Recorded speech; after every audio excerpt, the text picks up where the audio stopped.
কুমিল্লার দেবিদ্বারে মাদক সেবনের জন্য টাকা না দেওয়ায় বটি দিয়ে কুপিয়ে মাকে জখম করার অভিযোগ উঠেছে এক ব্যক্তির বিরুদ্ধে। নোয়াখালীর বেগমগঞ্জ উপজেলায় এক তরুণ একটি পরিত্যক্ত ক্ষেতে ঘাস কাটতে গিয়ে অজ্ঞাতনামা এক নারীর মরদেহের সন্ধান পান। কুমিল্লার বুড়িচং উপজেলার প্রত্যন্ত গ্রাম মাধবপুর গ্রামের উপর দিয়ে চলে গেছে ঢাকা চট্টগ্রাম রেলপথ।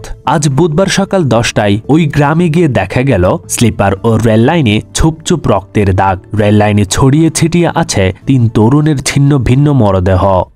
রাজশাহীতে মহানবী হজরত মোহাম্মদ সাল্লাল্লাহু আলাইহি ওয়াসাল্লামকে নিয়ে কটূক্তির অভিযোগে এক যুবককে গ্রেফতার করেছে পুলিশ। নবাবগঞ্জ ঘোষপাড়া এলাকা থেকে তাকে গ্রেফতার করা হয়।